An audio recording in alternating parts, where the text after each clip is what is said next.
mungkin Ustaz pernah sibukkan diri waktu muda ya, macam kami semua.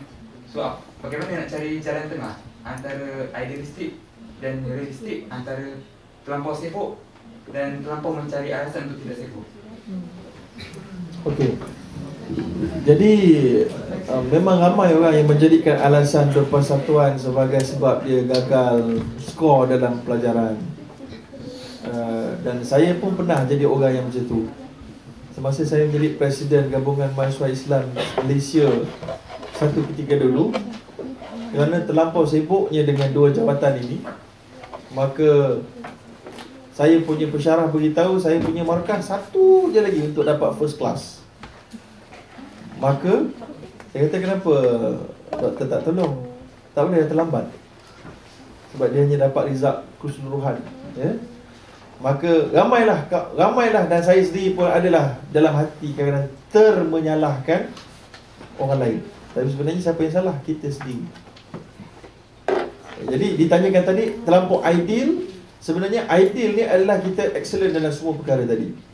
Akademik pun kita score, dalam persatuan pun kita score. Sebab itulah saya beritahu tadi, untuk mencapai itu kita kena pandai jaga fizikal, urus masa.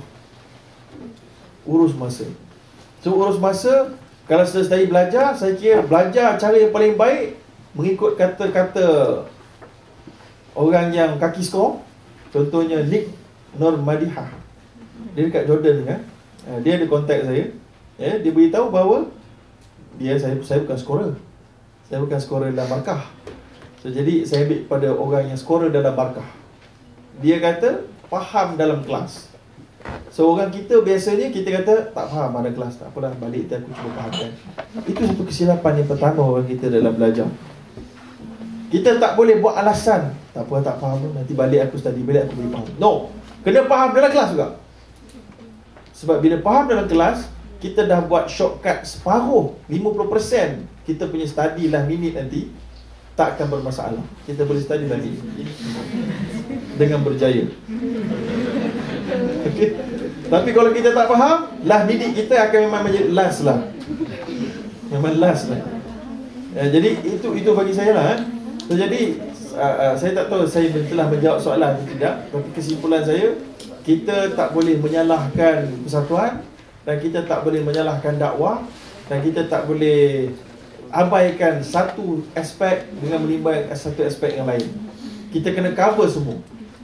Dan cemerlang akademik tak semestinya kita kena skor dengan markah yang tertinggi. Itu satu kita kena faham kan? Ya? So cemerlang dalam akademik maknanya kita lulus dan kita faham apa yang kita buat. Kalau saudara dan saudari dapat second class apa, itu sudah cukup.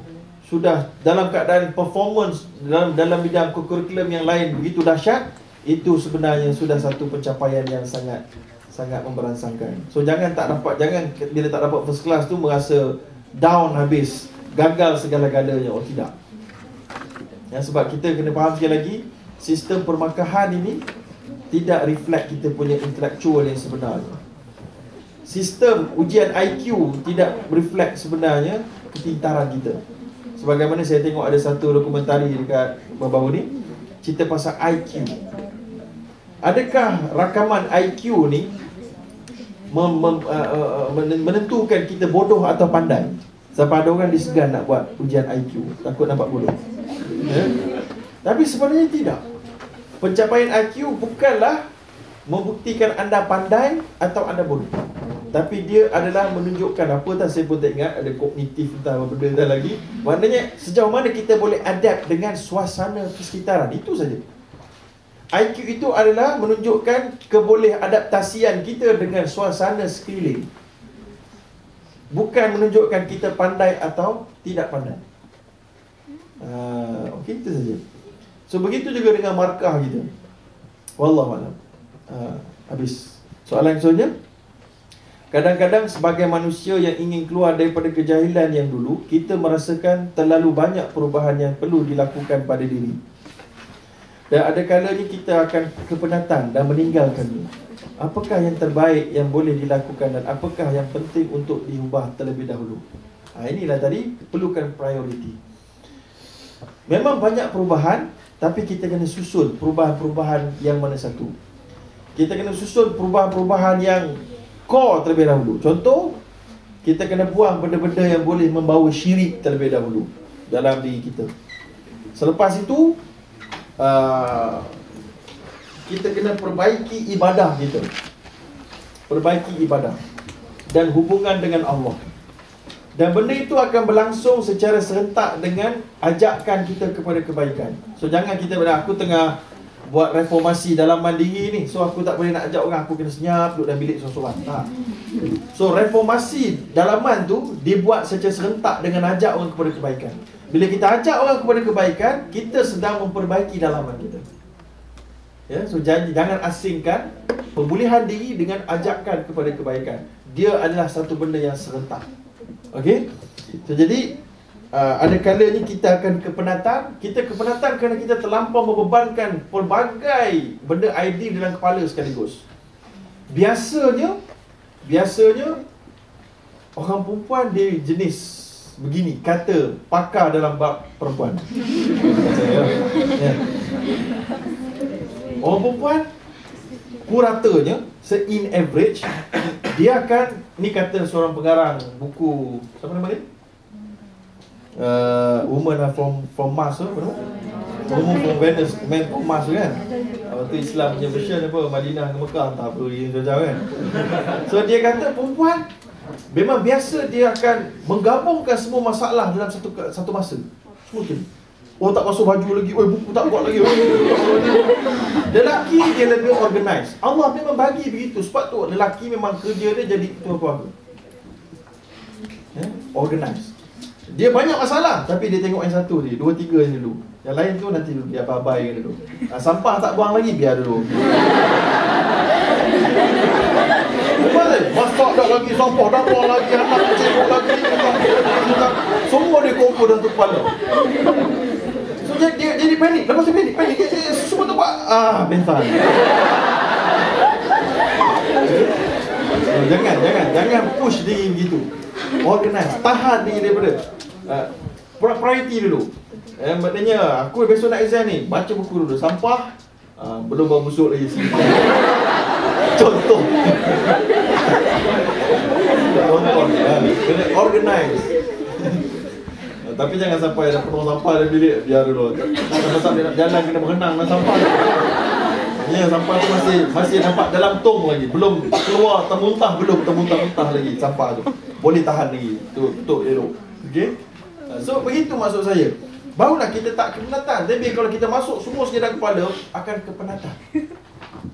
Yang kepenatan. Saya pun gitu juga. Okay, saya belum buat lagi. Saya punya chapter ni. Lalu nak buat slide untuk Fuyo lagi. Ya Allah. Kemudian ni slide ini pula. Kemudian nak buat ni. Kemudian medical check up ni nak buat. Kemudian lawyer dekat Malaysia minta saya buat something. Kemudian bank yang saya nasihat sekarang ni ada 2, 3, 4 dokumen. Suruh saya baca cepat back tu. Cepat.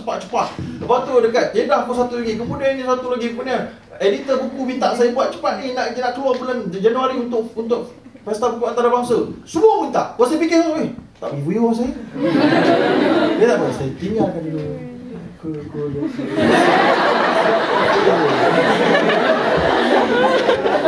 Ya, buang. Duduk tepi. Q, please. Kenapa tuan Q juga lah. Mana Q. Kemudian website pula, ustaz nak artikel baru mana ustaz jawapan, ustaz soalan ni banyak soalan apa tak jawab lagi. Dia hantar ke email, hantar lagi. Ustaz dah 3 kali saya hantar ustaz.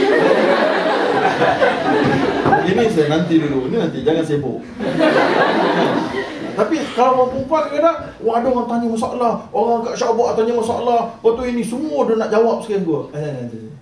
Dia penat. Jangan penat macam tu. Dia kena kontrol. Kena buat limit. Walaupun anda fitrah perempuan begitu, keluar daripada fitrah yang tak sihat tu. Tahan, rancang, organize.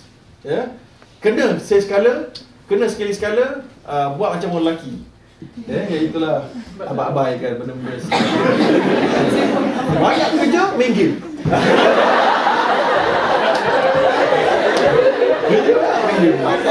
Kenapa main game? Nak bagi tenangkan fikiran. Justifikasi bagus. Allah. Jadi saya sekadar itu saja. Jadi sebelum